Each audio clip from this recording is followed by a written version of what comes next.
J'ai une nouvelle recette pour vous aujourd'hui. C'est facile. Il suffit de suivre 3 étapes simples. Premièrement, vous devez trouver une grande étoile en fin de vie et la chauffer jusqu'à ce qu'elle explose. C'est ce qu'on appelle une supernova, la plus grande et la plus puissante explosion que nous connaissions. Cela pourrait prendre un certain temps, peut-être environ 1 milliard d'années, donc vous devrez être patient. Étape 2. Pendant que le cœur de cette étoile se désintègre, mélangez tous ces électrons et tous ces protons jusqu'à ce qu'ils se combinent et forment une soupe très dense. Cela va être difficile, mais vous ne pouvez pas vous arrêter de remuer. Ajoutez un soupçon de gravité et appliquez-en autant que vous le jugez nécessaire. Bien, maintenant vous avez une belle bouillie de neutrons. Compactez-la pour obtenir une sphère hermétique, d'une taille à peu près comparable à celle de Toronto. Recouvrez la sphère d'une croûte cristalline. Et c'est quasiment terminé. Il ne vous reste plus qu'à la servir à environ 600 000 degrés Celsius. Ça, c'était la recette pour faire des pâtes nucléaires. Un matériau qui est 10 milliards de fois plus résistant que l'acier. On parle vraiment d'al dente, pas vrai? Personne ne peut créer quelque chose de tel en laboratoire pour vraiment vérifier à quel point ce matériau est lourd et résistant. Mais les simulations informatiques l'ont bien montré. Les pâtes nucléaires pourraient également être l'un des matériaux les plus résistants de l'univers en général. Les neutrons à l'intérieur de l'étoile sont très densément agglutinés. Plus on se rapproche du centre, plus tout cela devient dense. Ceux-ci se trouvent pressés et écrasés jusqu'à se déformer complètement. La densité y est plus de 100 000 milliards de fois supérieure à celle de l'eau. Et la gravité y est également extrêmement forte. En moyenne, elle est 200 milliards de fois plus importante que la gravité sur notre propre planète. Ces formes incroyables que nous appelons des pâtes nucléaires sont probablement présentes uniquement à l'intérieur des étoiles à neutrons. Leur forte puissance gravitationnelle fait geler leur couche externe qui se solidifie, de sorte qu'elle se transforme en croûte. Mais l'intérieur se trouve un noyau liquide. Et ce qui se passe sous la croûte n'est pas de tout repos. Des forces démentielles se déchaînent, qui étirent et repoussent les protons et les neutrons en tous sens. Cela signifie que l'on peut observer toutes sortes de formes sous la surface. Et les chercheurs pensent que ces formes ressembleraient un peu à des pâtes, des gnocchis ou des lasagnes, par exemple. Ces volutes irréelles que nous appelons des pâtes nucléaires sont probablement présentes à l'intérieur des étoiles à neutrons uniquement. Elles sont incroyablement solides, principalement en raison de leur densité. Il est plus difficile de casser une table basse qu'un biscuit, non? La résistance d'un matériau dépend de sa structure interne et de la manière dont ses atomes s'imbriquent. C'est pourquoi certains matériaux, tels que la craie, sont relativement friables, à cause de tous ces trous. Les diamants, pour leur part, sont très résistants car leurs atomes sont bien agencés. Imaginons que vous ayez une étoile vraiment énorme, mettons 8 fois la masse de notre Soleil. Bam! Elle s'effondre sous l'effet de sa propre gravité. Ce qui est intéressant, c'est qu'une étoile géante peut vivre pendant des millions d'années. Mais elle peut aussi s'effondrer en moins d'une seconde. Et en résultat, vous obtenez toute la masse de cette étoile géante, mais dans un noyau très compact d'environ 20 km de diamètre. Ce serait comme comprimer la masse de 1,3 million de Terre dans une seule ville de taille moyenne. Ce sont des conditions extrêmes. Et pour pouvoir exister dans de telles conditions, toute matière à l'intérieur d'une étoile à neutrons devient beaucoup plus lourde qu'elle ne le serait n'importe où ailleurs dans l'univers.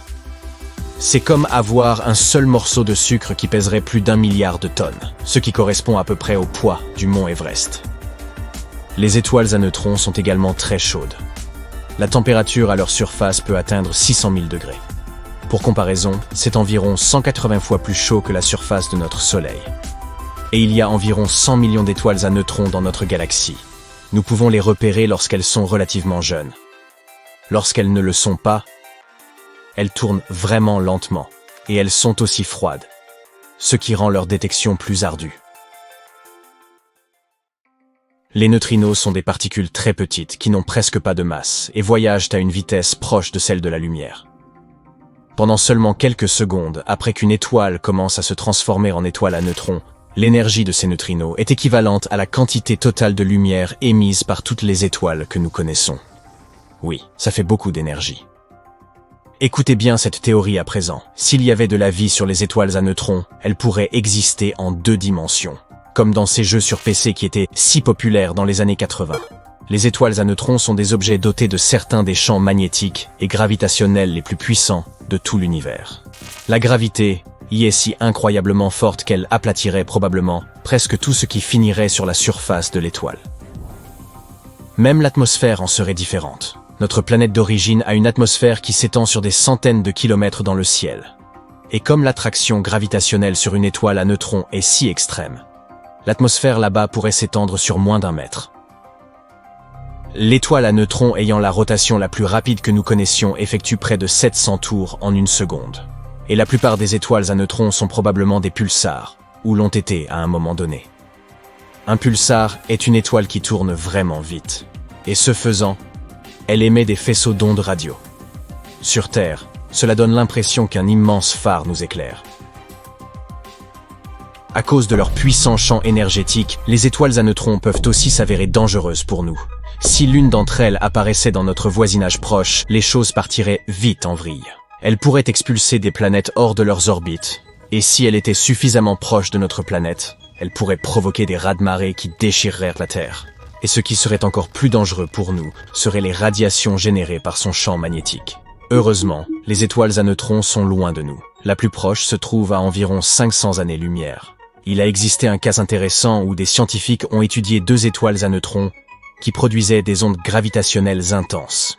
Ici, 2 étoiles distinctes avaient subi des explosions de type supernova et laissé derrière elles 2 noyaux extrêmement denses, des étoiles à neutrons. Les chercheurs ont supposé que ces étoiles allaient entrer en collision, mais elles ont fait quelque chose de tout autre. Elles étaient si proches l'une de l'autre que la gravité les a rapprochées. Elles ont fusionné et créé un trou noir avec l'une des plus grandes masses que nous ayons jamais observées. Les trous noirs et les étoiles à neutrons ont quelque chose en commun. Ils apparaissent tous deux après la fin de la vie des étoiles. Mais les trous noirs se forment lorsque des étoiles plus grandes implosent. Les 2 corps sont extrêmement denses. Vous savez déjà que même la lumière ne peut échapper à un trou noir en raison de sa gravité extrême. Comme ils se forment de manière similaire, certains experts avancent même que les étoiles à neutrons seraient des trous noirs ratés. Les trous noirs sont des objets spatiaux capables de générer d'énormes quantités d'énergie, bien qu'ils n'en produisent aucune en eux-mêmes. Mais lorsque 2 trous noirs se percutent, ils dégagent plus d'énergie que celle produite par toutes les étoiles de l'univers réunies. Ils émettent cette énergie sous forme d'ondes gravitationnelles. La plupart des galaxies comportent un trou noir supermassif en leur centre.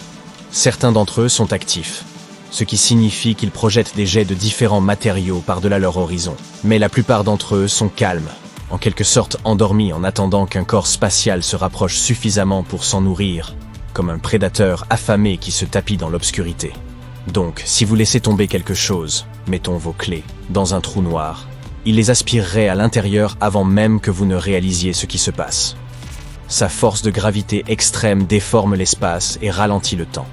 Il attirerait les clés de plus en plus près. Après un certain temps, elles traverseraient le disque d'accrétion entourant le trou. Ce disque est composé de matériaux divers, comme des gaz, de la poussière et des roches, qui tournent en spirale autour d'un périmètre que nous appelons l'horizon des événements, et qui est essentiellement le point de non-retour du trou noir. Une fois que vos clés y sont entrées, il n'y a aucune chance que vous les récupériez. Elles finiraient probablement étirées à l'infini ou, comme le dit la science, spaghettifiées. Beaucoup de choses aujourd'hui tournent autour des pattes. Je commence à voir un petit creux. Et au centre du trou noir se trouve un minuscule point pourvu d'une masse incroyable, et où la densité et la gravité deviennent pratiquement infinies. Cela signifie que le temps et l'espace y sont différents de ceux sur Terre. Ils sont distordus. Du moins, c'est ce que nous supposons pour le moment.